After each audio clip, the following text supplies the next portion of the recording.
Bali diambang transformasi, pusat keuangan atau suaka pajak? Pemerintah berencana menjadikan Bali sebagai kota keuangan regional dengan skema Family Office, meniru Gift City India dan DIF Dubai. Tujuannya, menarik investasi global dan mendorong pertumbuhan ekonomi hingga 8% pada 2029. Kawasan ini akan diberi insentif pajak, regulasi ringan, dan sistem hukum ala Singapura. Namun, rencana ini menuai kritik. Ada kekhawatiran Bali bisa jadi suaka pajak baru, rawan pencucian uang, dan mengulang kegagalan teks amnesti sebelumnya. Menteri Keuangan Purbaya menolak pengampunan pajak berulang karena bisa merusak kredibilitas negara. Sementara itu, tokoh seperti Luhut dan Ray Dalio mendukung penuh pembentukan Family Office, meski belum jelas bagaimana pemerintah menjamin transparansi dan asal-usul dana para konglomerat. Sumber dari bisnis.com. Pencairan JHT sebelum pensiun bisa kena pajak progresif.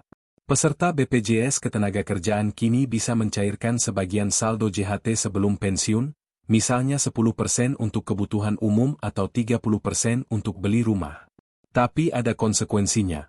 Jika saldo dicairkan sebelum pensiun, maka pencairan berikutnya akan dikenakan pajak progresif, bukan pajak final.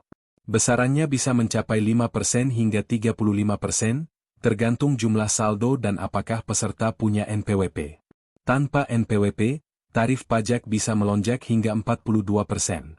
Jadi, meski pencairan lebih fleksibel, peserta harus cermat menghitung dampak pajaknya agar tak rugi di masa depan. Sumber dari bisnis.com. Pemerintah usut modus arisan faktur demi lindungi insentif pajak UMKM.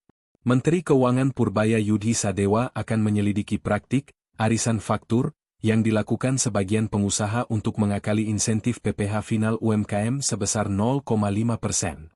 Modusnya, memecah usaha agar tetap masuk kategori UMKM dan bisa menikmati keringanan pajak, meski omzet sebenarnya sudah melebihi batas 4,8 miliar rupiah per tahun.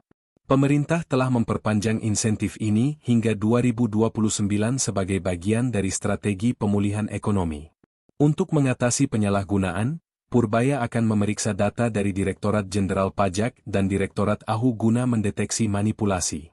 Ia menegaskan bahwa upaya ini bukan untuk langsung meningkatkan penerimaan pajak, melainkan menjaga keadilan dan kredibilitas kebijakan fiskal.